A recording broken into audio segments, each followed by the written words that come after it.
Have you ever been to a hotel and found dirty sheets, dirty commode?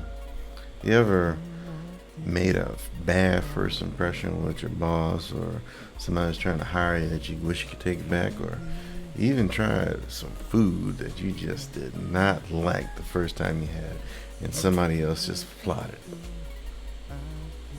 Yeah, well, you ever heard a statement that says you never have a second chance to make a first impression?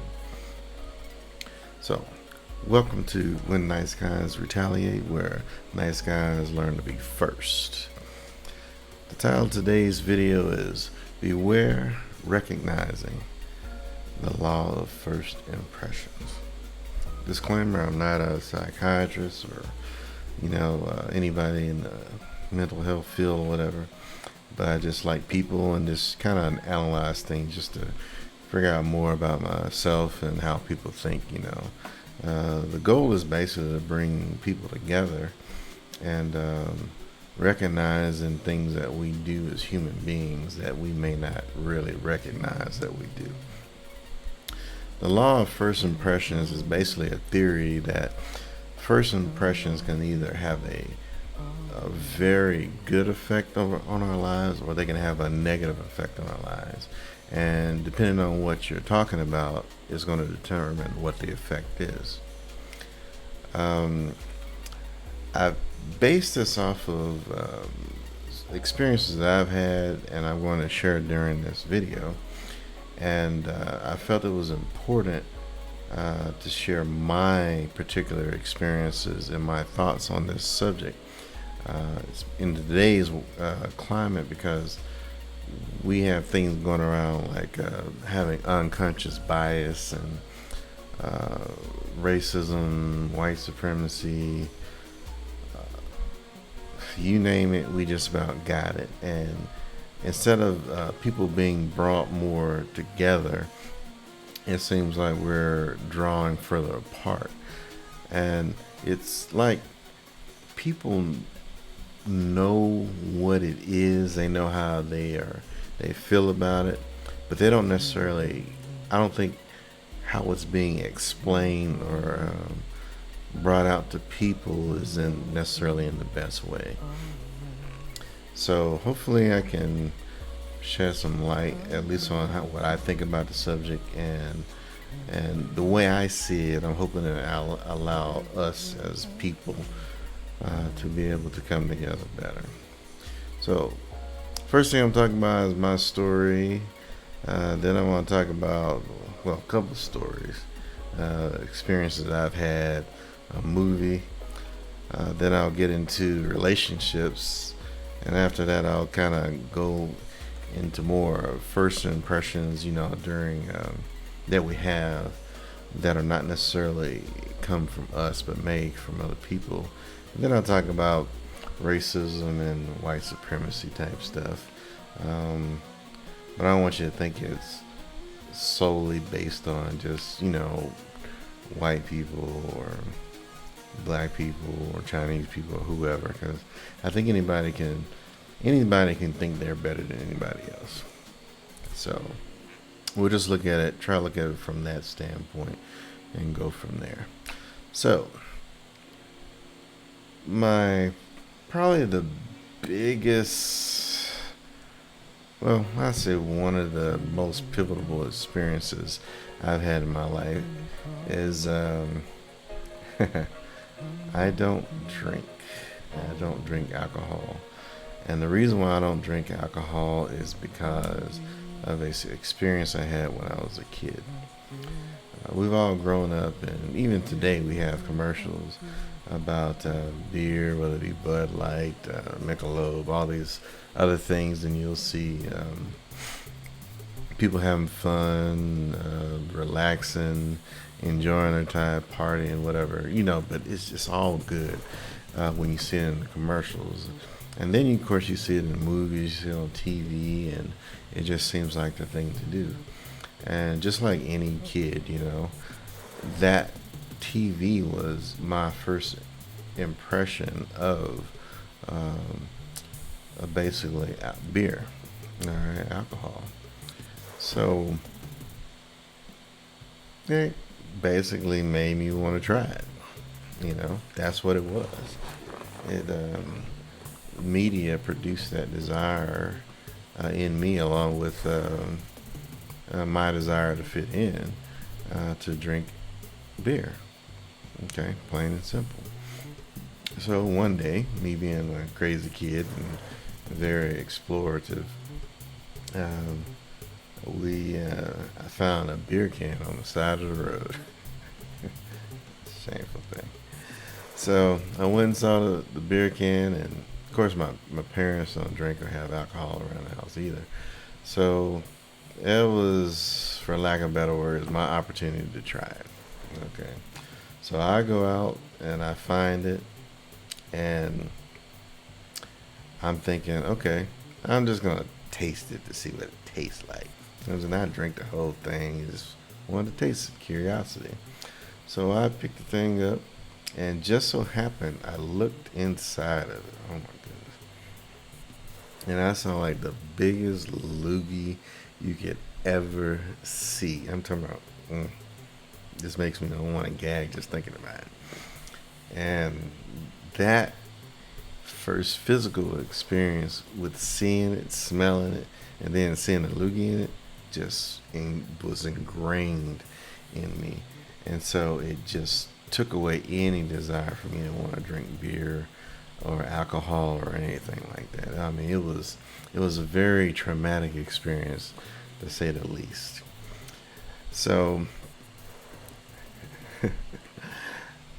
me being explorative as a kid, I wasn't necessarily willing to throw it off, but I guess you could say I looked for other motivations to make me want to reattempt it, and I would normally do that, with different things. And as I learned more about it, I never really saw anything positive. I would see people get angry when they get drunk. They would be the "I love you, man" drunks, and you have DUIs. You could have domestic violence come out of it, and then of course all the things that go along with breaking the laws, DUIs and stuff like that, being punished and not being able to drive. And I just never really found anything that would make me want to retry it and possibly get into that scene. And then on top of that, it's not really required to be in relationship or to have fun. So, oh yeah, forgot about it. Hangovers. I I do not like headaches. I've had them before. Had really bad ones. Not a fan. I don't like throwing up. Threw up before. Hate it. Not a fan at all. So it's just hangover with that. That's another thing that makes it even less appetizing for me. And then, of course, you got all the health effects, and you got the beer belly, the beer gut, or whatever that can happen. But I would still run into people, when I got older, and say, "Hey, why come you don't drink?" I'm like, "Well, just don't like it," And some people, I would, of course, tell the story, and I find it interesting because I had one supervisor. He told me, he said, "I don't trust people that don't drink." I was like, "That's the weirdest thing." I didn't tell him that, but I was thinking that's the weird. I've never heard anybody say that before. It was kind of funny. I think he was halfway kidding, but it made me see how much people how much people drink, and it's more of a socially acceptable thing. But then to find somebody who don't drink, it's kind of like, okay, that's weird. So trying to do the right thing, you'd be called the weird guys. Weird, but hey, that's a nice guy, right? So I never really found anything to cause me to want to get back into that scene and drink. And so, but to me, I consider it positive because it kept me out of becoming a possibly alcoholic, or getting into trouble as an angry drunk, or whatever else could possibly go along with that scene. So I think it's a positive, even though it was a negative first experience. Uh, the next one was with food, and this one was really kind of interesting. And I apologize for looking down. I got notes, trying to just to make sure I keep on task if possible. And one, I think it was at Thanksgiving, we got invited over to some friend's house. It was myself, my wife, and also a friend of ours, And we went there, I think, can't remember if we brought anything. If we did, we might have brought sides. Excuse me. We might have brought sides. And were having lamb. Me personally, I had never had lamb before, but because it was something new, I was really curious. I was kind of excited about trying it. And so we got there and sat down, talked, and then food came out, and we started eating the food. And my first thought of the lamb was, "This does not taste good. It don't taste good." I didn't know. I never had it before, so I didn't really know what it was supposed to taste like. And me being a eater, I could figure out how to eat something. And, you mix it with dressing or whatever other food to kind of get past, the taste, and or at least kind of cover the taste. I don't know if it tasted bad or if it just tasted weird, Probably a little bit of both. And we just ate, and our friend, she was just picking over our food, and we was looking at her like, "That's weird." But it's not necessarily really abnormal for her to do that, but it was noticeable to us as far as from her normal behavior. And so we continue to eat, and, not trying to insult our guests, or not our guests, but our hosts, and continue to eat, continue to eat. Hey, all good. Went home. Next day, food poisoning. Me and my wife were both sick. Horrible, horrible. So, needless to say, that was a very, very negative experience dealing with lamb. And for the longest time, I would not touch lamb at all. Would not do it because of that particular experience.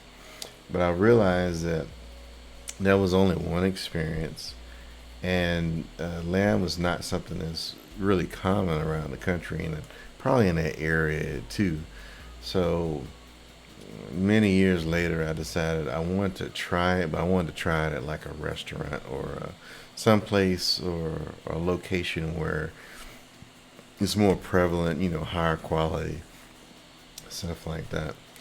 So many years later, I got the opportunity to go to a place to where it was a very popular food, and I went to a restaurant to eat it, and oh my goodness, you talking about some good stuff. I did not think. I'd heard from people saying, "Oh, lamb is so good." I was like, "You ain't had lamb like I had lamb, and it wasn't good." And I think that was partially what really kind of inspired me to at least give it another chance. And I was hearing it from people, and the place I went to, it was. It actually confirmed what the people have been telling me about how good it was. And it does not taste like beef, doesn't taste like chicken. It has its own flavor. And for where I was, you could almost say it might have been better than a lot of the steaks and stuff like that I've had.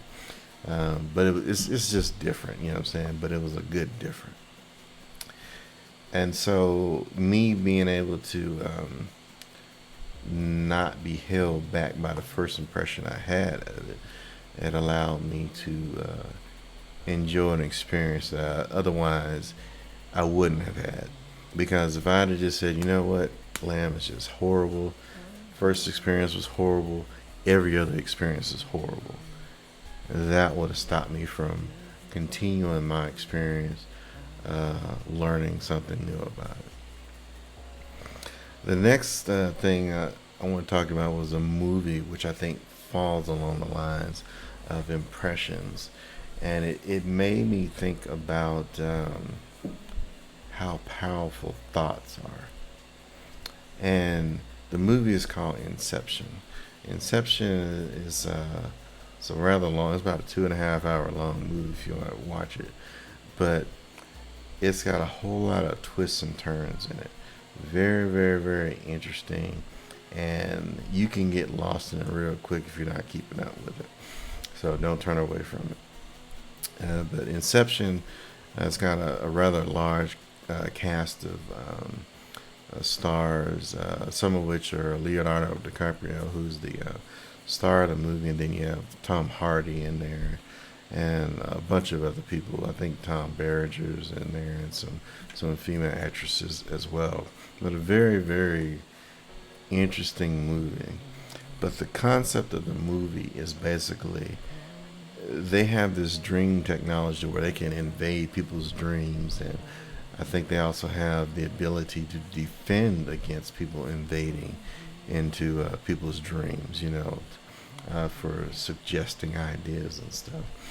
And so in this particular movie, a client wants Leonardo DiCaprio's, we'll just call him Leo.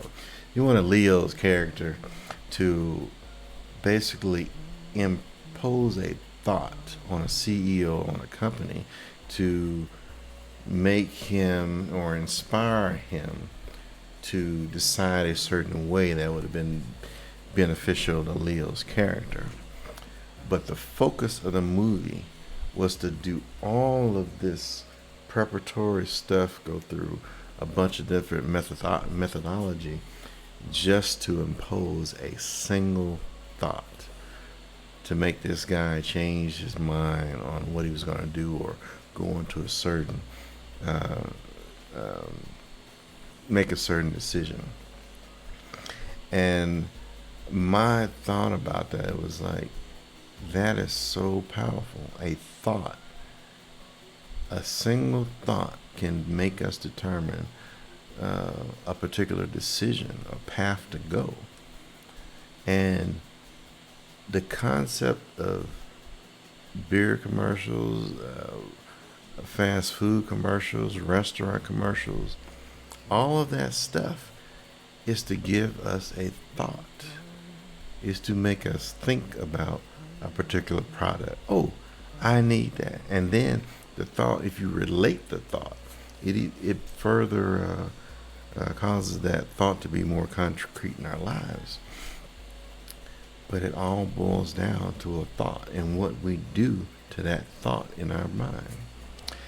And the power of suggestion, or even the power of negative consequences, can actually determine the path we go. So, with that in mind, we really got to look at how we think and why we think the way we think. Okay, which is very, very, very, very, very important.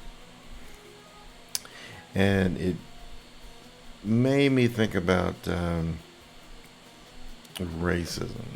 Okay, racism is a thought that's based off of other thoughts. Okay, and that thought could be an opinion of somebody. A lot of times we associate um, um, racism with just somebody just not liking somebody, but I don't believe that's really true. I think it's more along the lines of like gossip. Gossip is something that you can hear about somebody, but when you hear about it, it actually can change the way you view somebody. And racism, I think, is the same way, or I say it uses the same concept. And a lot of times when you hear people say, "Hey, I'm not racist," I'm like, okay. Well, me personally, I was like, I don't consider a person racist until they show me they're racist or just say they're racist. But if they tell me they're not, then okay, that's fine.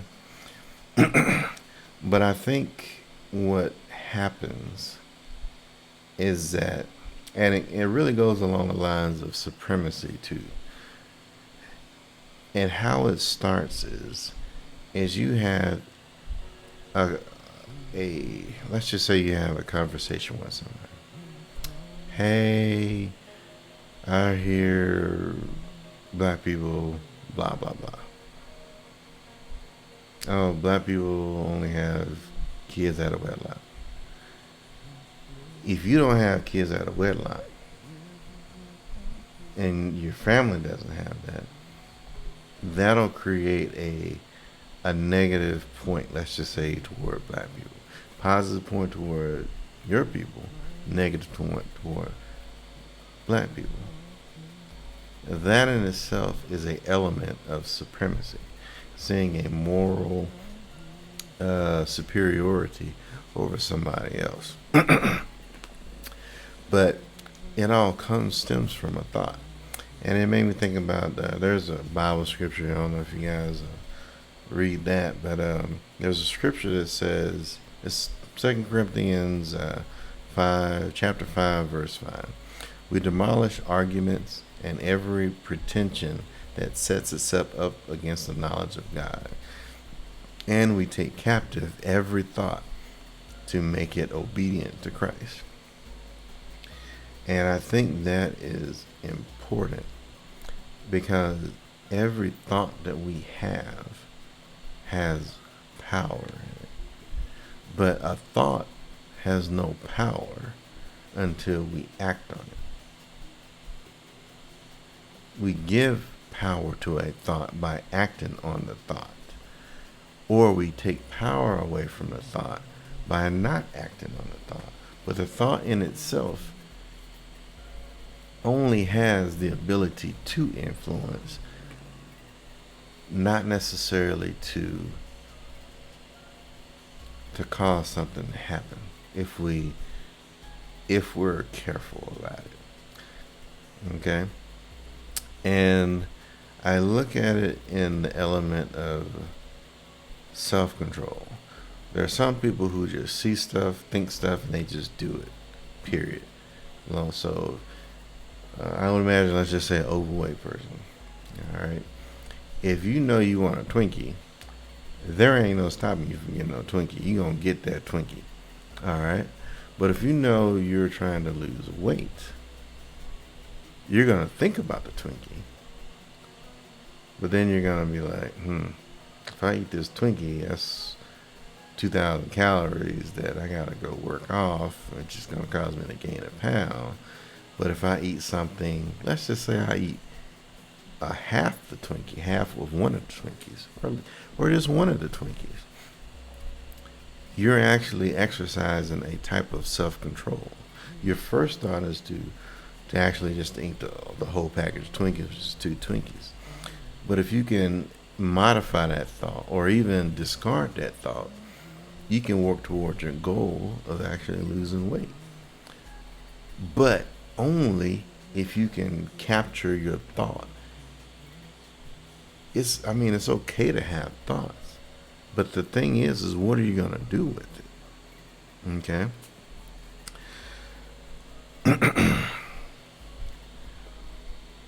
So, what are you going to do with the thoughts that you think? Are you going to let them rule you, or are you going to rule the thought? Now, going in another direction, not really far from it, but it's still uh, along the lines of the law of the law of first impressions is relationships. Relationships is really my ultimate goal for actually kind of researching this particular topic. And I think first impressions in relationships is probably one of the biggest, biggest, how you say, obstacles to having good relationships. And I think it's something important that we need to really look at in our individual lives. Um, and relationships, talk about, relationships with other people, relationships with other races, relationships, um, romantic relationships, but primarily romantic relationships. But the idea of this affects everything. Okay, so in relationships and first impressions, I was looking at, if you can imagine having a father who, a man, let's just say you have a little boy. One little boy has a father, and then you have another little boy who does not have a father. The impression of that situation is going to affect people differently, okay? So they can either go positive, they can go negative, okay? But there is going to be an effect, period. Okay, for instance, if the kid without a father grows up to be a father, he could follow his father's first impression and never be in his kid's life, just like his dad wasn't in his life. However, he could go the opposite and be in his kid's life and be a great father, could be a smothering father, could be a whole lot of stuff. Whereas a kid who has a father, depending on what the father is, that father, if he's a good guy or bad guy or whatever, is going to determine, is basically a first impression of what a father is. And the first impression of what a father is, whether it's positive or negative, is going to have an effect on the person. The ultimate goal of this video is for people to think about first impressions and then not be held in, not to be imprisoned by that first impression. Like I was telling you about me trying lamb for the first time.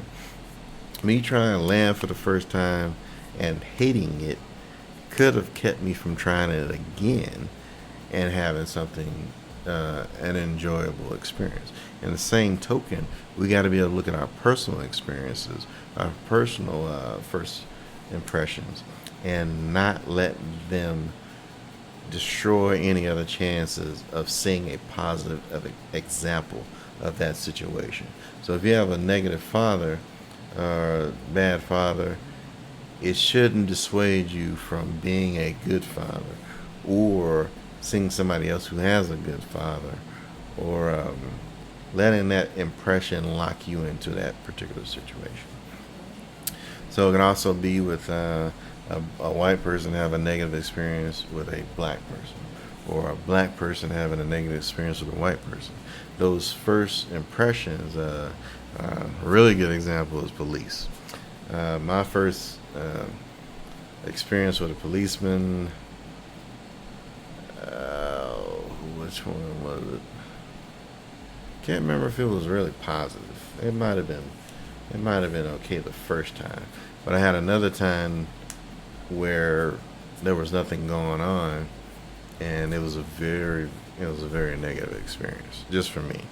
I'm not not a lawbreaker or anything like that, but it actually created kind of like a fear, because the situation there was no cause for that policeman to address me the way he did.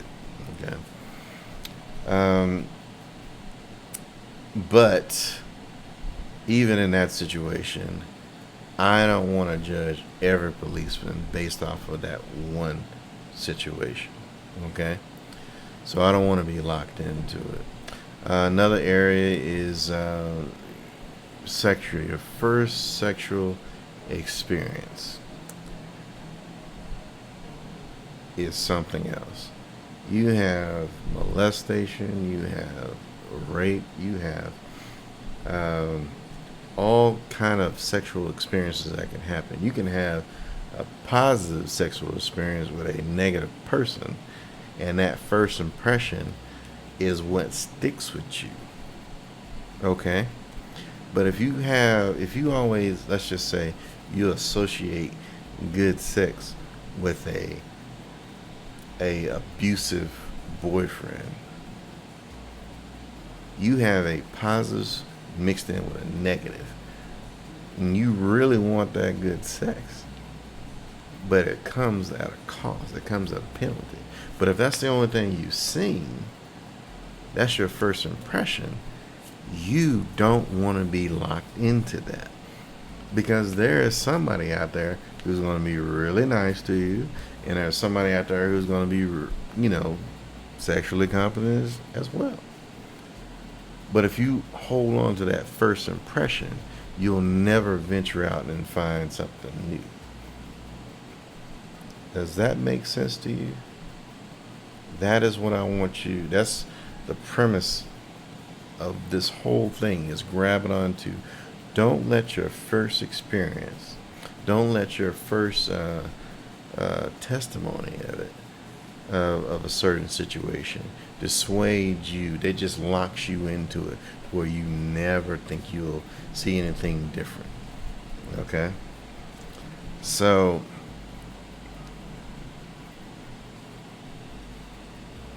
the next thing we'll talk about is we'll talk about first impressions based on other people's experiences or their biases. And I will say this is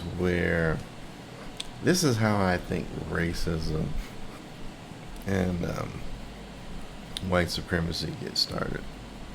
I think it's also one of the most dangerous situations, is because you're actually basing your beliefs off of something that you have not seen with your own eyes, which is dangerous in itself.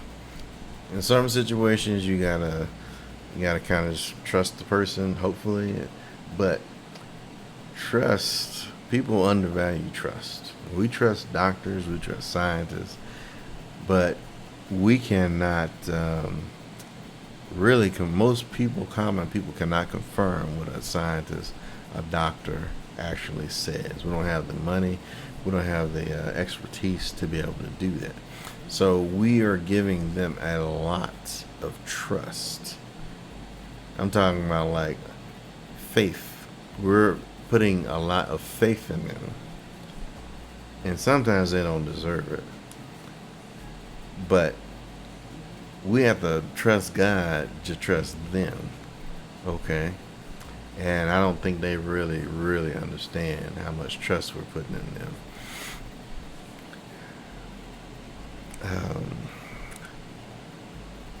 And I'll say this: I've traveled outside the country, and I've heard of two situations of where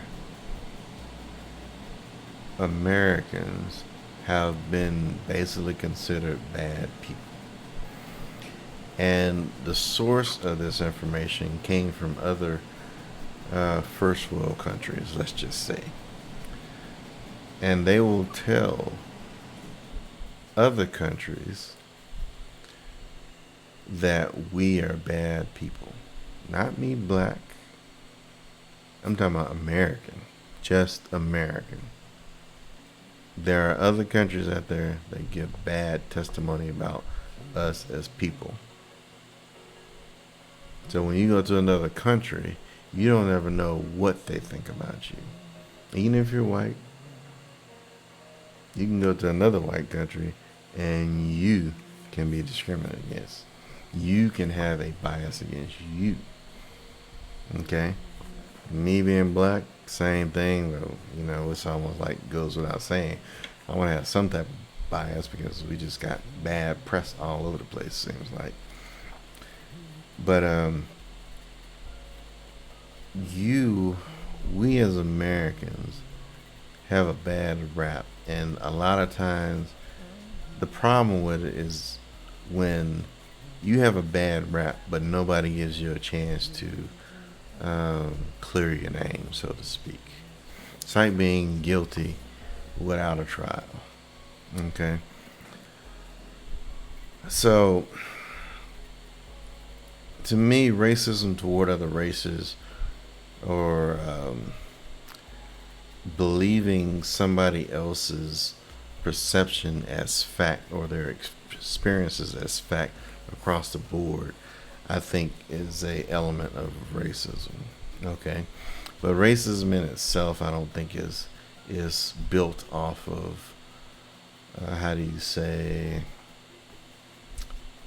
first hand experiences. Okay, it's built off of somebody else's truths a lot of times and the absolute belief that that person's truth is true. And so the closest comparison I could see with it would be defamation of character. You know, it's where somebody goes out and intentionally makes somebody else look bad. And public at large does not actually go and find out the truth. They just believe what somebody else is telling them. You know, does that sound fair? No, it's not fair. If somebody accuses you of something, you at least want to be guilty of it. But if you're not guilty of it, that's not fair to you. That's not fair to anybody. You know what I mean? Why look at me like I'm a bad guy if I've never broken a law? Okay. Same for you. It's kind of like you don't want to be called a racist, right? You don't want to be called one. So if somebody calls you one and you're not in your heart, you get offended, right? Yes. Same thing. If you are putting out there, or somebody's putting out there that a black person is not worth anything, always want a handout, always poor, don't have good English, that's basically like calling a white person a racist, a Chinese person racist, or whatever. That is basically how I would say black people feel about it. It's like you're calling me something and not giving me a chance to prove you wrong. Just a straight judgment. You're guilty with no possibility of being proven innocent of being that. That is racism. Okay, that is how I would see it. Let's see.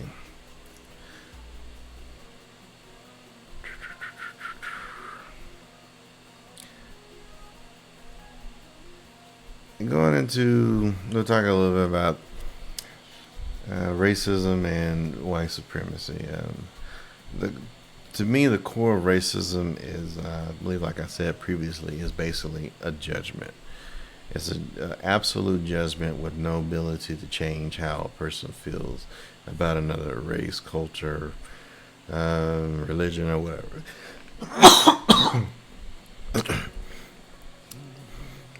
The law of first impression shows the blueprint to what racism is and how it leads to white supremacy or some type of supremacy or other forms of mentalities that make people think that one person or one group of people is better than another group of people.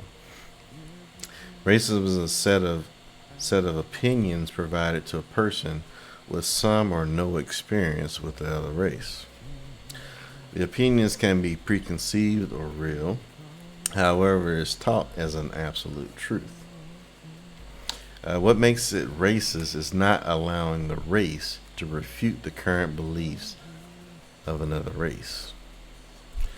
To avoid being racist or classify another race as racist, it requires giving different people from that race the opportunity to disprove the negative attributes that a race is saying about someone at minimum. Not believing negative characteristics apply. Also, not believing negative characteristics apply to the whole race. It's just because you've seen a particular characteristic, that don't mean everybody in that race is doing it. Okay. So, an example would be believing that all black men have baby mamas. Okay. All white men are white supremacists. All policemen practice police brutality against black people or Spanish people or people of color. All African nations are poor, starving, and always need help. And those would be absolute truths. They're really not absolute truths. Okay? But if you believe they are, that's where you start getting dangerous.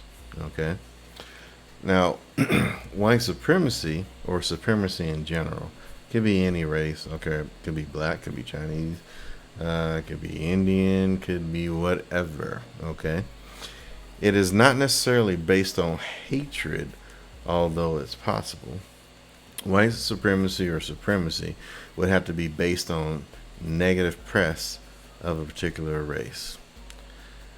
So, believing, and this may be where it gets a little complicated, in meaning that I don't think racism is taught like racism. Okay, it's kind of like to me, racism is like the story about the frog being thrown into a hot or boiling, the frog being thrown into some boiling hot water, right? So if you throw a frog into some boiling hot water, he jumps out. He know that joker hot. He's like, I'm out of here. He ain't staying. Okay. But if you put that frog in some cold water and then you slowly, incrementally turn the temperature up, to me, that is how racism is born. It's not something that is like really, really, really seen. Okay. And that's the reason why people will say, I'm not racist. Which I can believe it. Because it's not taught. Like, it's not like straight up hate people. Okay? How racism is taught to me, alright, and how you should view it is like this. Racism is basically having negative knowledge about a race and then believing it. Okay, you don't give them any opportunity or chance to disprove it. All right, you just believe it as truth. What supremacy is, okay, often people say white supremacy. Supremacy is when you hear all of these negative things about a particular race and then you compare them to your race. Okay? But because of all the negative things you see in that race, you compare it to all the things you see in your race. And if you have less negative things in your race to compare with what people have told you about black people, for instance, you will consider yourselves better than somebody else. To me, that is the mentality of us. That's a supremacist mentality. Okay? But it's really not based on facts. Okay? It can have some facts, but it's not necessarily absolutes in all regards. Because you might have a black person as a thief that's been in jail, that's got baby mamas, that's lazy, all that stuff. That might be true for one person, but that's not true for everybody. Okay? And then on top of that, there are white people who are the same way. Okay? But just because you don't see it, they're not around you, doesn't mean it is. Okay? But at the same token, there are black people that are in the same capacity as you, that might be on the same level as you, as far as wisdom, smarts, doing things in the community or whatever. But if you never see them, you never know they're there. Okay? So you can't just hold a thought that's based on somebody else's opinion or even really TV. Because even if you watch the news, they always show the worst neighborhoods. All right, for lack of better words, the worst neighborhoods, black neighborhoods. They don't never really show the best black neighborhoods. Of course, there's really no crime there. But if that's the only thing you see about black people, you can consciously or subconsciously think all black people are like that because that's the only thing you've seen. But you'd actually have to go out there and give other black people a chance, or at least to get to know other black people to see that that's not common for all black people. So, hope that makes sense. Um,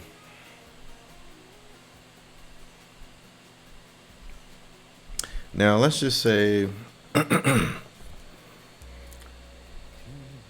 you're not really sure that you're racist, or if you have an unconscious bias, or however you want to say it. The best ways of doing it is to really confront. Let's just say, we'll just call it black and white. If you, let's just say, this is gonna be dumb, but it's not really dumb. If you cannot see yourself as a white person kissing a black person, or as a black person kissing a white person, or ever finding anybody that you would be able to kiss, let's just say that, and you just consider the whole experience as just repulsive, you probably want to ask why that is. Okay? You need to ask yourself why that is. Because if you can figure out why that is, then you'll be able to actually start the process of changing the way you feel about that person. So, I put down a good way of testing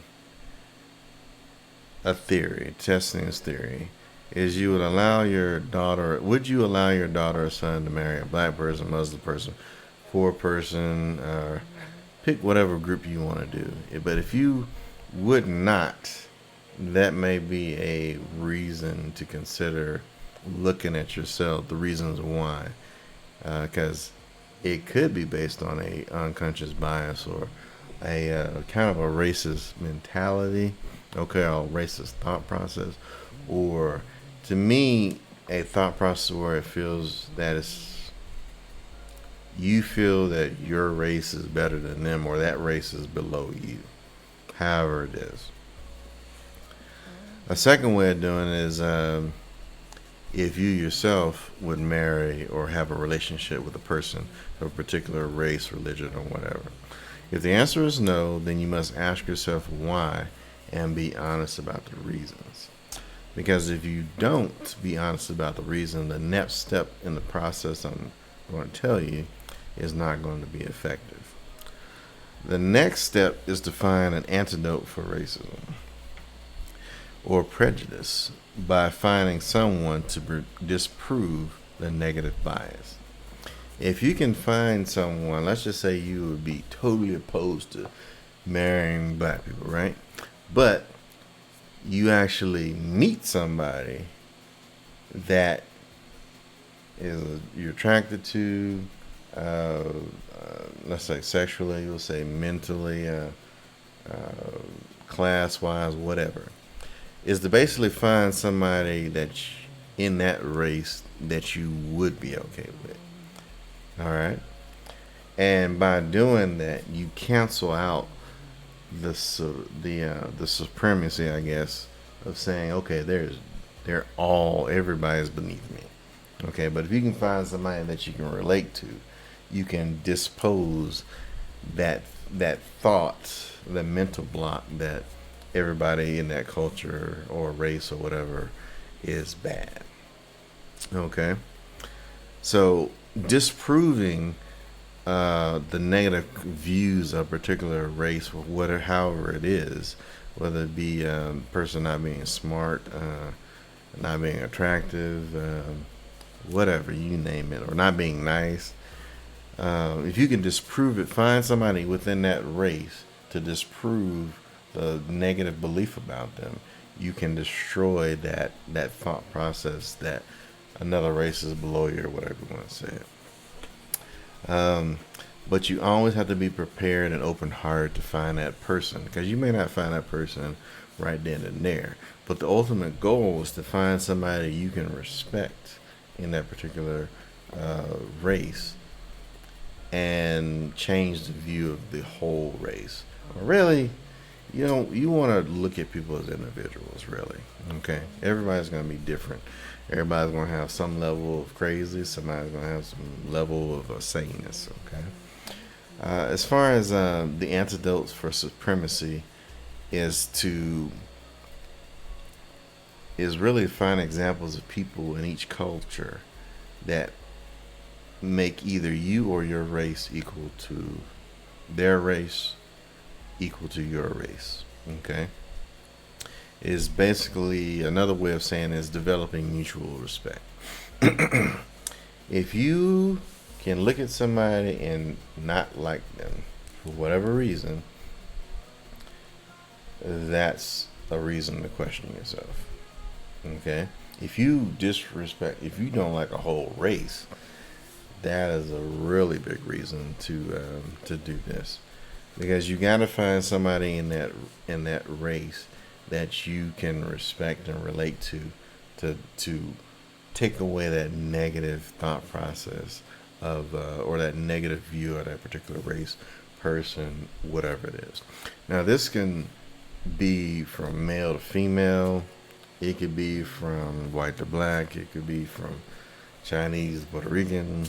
It could be from Muslim to Christian. It could be from upper class or lower class as far as financially. You think of it, anybody can have some particular bias or thought process that they think they makes them better than somebody else. Okay. And I'm not talking about like qualifications. Because you can have somebody who's more qualified than somebody else. But we're just talking about is having mutual respect for each other. All right.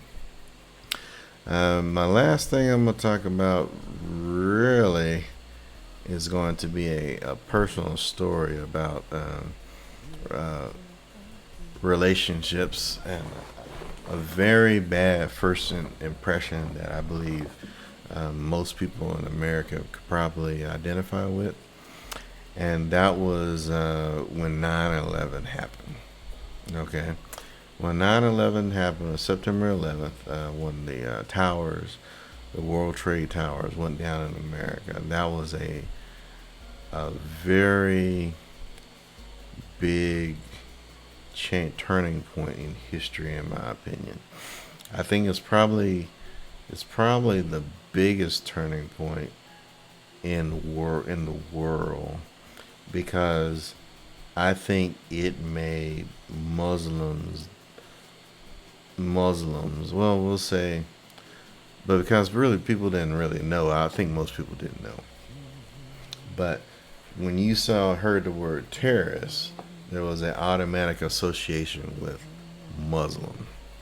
Okay, and 9/11 basically tied terrorists and Muslims in a way that was not good at all. Not good. So to me, it created enemies of Islam in the worst possible way. Okay. My personal experience, I had met Muslims before, but I only met Muslims in the U.S. They were usually black guys, and I think they're from the Nation of Islam. And so that was the extent of the knowledge I have as far as Muslim. I didn't know anything really about the Middle East at the time, I believe, or at least it wasn't something that I particularly focused on. But when 9/11 happened and we found out where the terrorists came from, that was pretty. It shook us pretty good because I think it was really. I don't think we've never really been attacked in America. So being attacked in America was a unique experience for us as a nation. Okay, and just the gall of it, and just the surprise of it is it inspired a lot of people to not like Muslims. Definitely not terrorists. And for me as a Christian, it affected me because you're not really supposed to hate anybody as a Christian. You're supposed to love your enemies as a Christian. But at the same time, as an American, you got to protect your country. So, how do you protect your country and love somebody at the same time? You know what I mean? So, it was a really hard, it was a weird concept, I'll say. It's a weird concept because I didn't want to hate anybody. But at the same time, how do you guard against somebody who hates you? You know, which I think was probably the mentality of most Americans, you know, especially since we didn't, nobody really probably paid too much attention to Muslims, you know.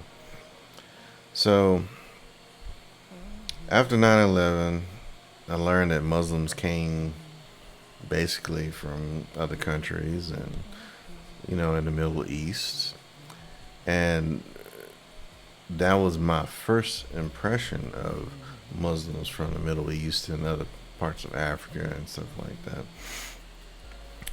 So the interesting thing is the same way Americans probably felt angry toward Muslims, there's probably some type of situation that our country did to them that caused them to kind of to basically hate us, which resulted in 9/11. Okay. And the interesting thing about revenge is that it's never satisfied. You can never satisfy revenge. Somebody has to give in. Somebody has to say, all right, you hit me last, I choose not to hit you. But who's going to be that? Who's going to be the bigger person, right? So, but anyway, it bothered me because I'm both a Christian and American, like I was saying. Christian-wise, we must forgive. But American-wise, we must defend. Okay, must defend our country and if necessarily, attack whoever's attacking us. So I prayed about it, and God gave me a dream, and the dream I had traveled to the Middle East, and I guess it was like a missions trip or something like that. And so I was there with a pastor and one other person, and we got there and we was talking to the people, and shooting. Sometime along that situation, we basically got attacked by a terrorist group. And being attacked by a terrorist group, we noticed that the people there in this Middle Eastern country were just as scared as us in this dream. And we were running, and they were running. And I think they were trying to help us too, but the the general thing is that they were as afraid of the terrorists as we were. And some other things happened in the dream, and after it was over with, it made me really kind of confused in a way about what the dream meant, especially since 9/11 happened. And it was like, all right, well, if they're as scared of terrorists as we are, then what does that mean? I, I think it's been a while since I had a dream. All right, so I prayed about it and I asked the Lord to kind of give me more revelation on the dream. And it probably was about at least 10 years later that I got a chance to meet somebody from the Middle East. And I learned, and they basically confirmed what I had saw in a dream as true, is that you have different types of Muslims, which I did not know. I know you have Sunnis, Shia. Um, I think there's maybe one other.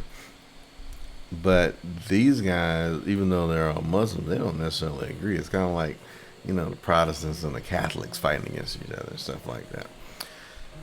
So they were actually scared of terrorists, but they also wanted to protect their country. But they were all Muslim. They spoke the same language. However, when they looked the same, but when they start talking, you could actually tell if somebody is from a particular area or not. Like, you can tell if somebody is from, let's just say, what's a good country? We'll say Syria, and if they're from Iraq or wherever over there. But basically, you can have different accents and different, kind of like the South and the North in America.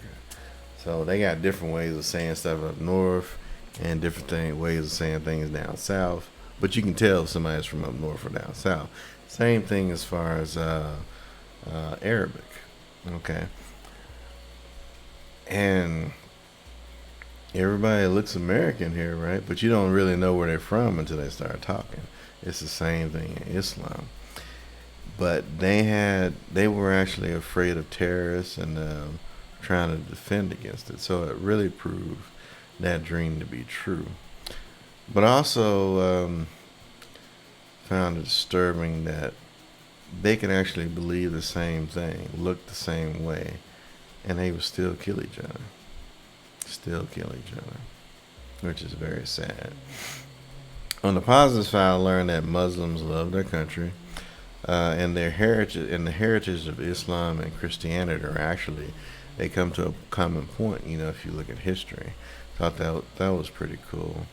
Also, a lot of the core principles of Islam and Christianity are really kind of like parallels, and so we really had a whole lot of things in common, But me not taking the first impression of 9/11 and holding that against all Muslims really helped open the door for me to create relationships with Muslims and learn that they're people just like us. They love God, they love their families, they want to protect their families, they want to do what they can do.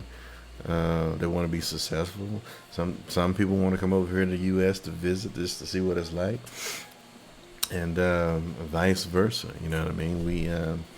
I find it interesting to go over to Muslim countries and learn the language. You know what I'm saying, to be able to speak with them. But they're people just like us. But our first impressions, we really have to be careful what we do with our first impressions. We cannot let first impression dominate how we view a particular person, culture, religion, or whatever.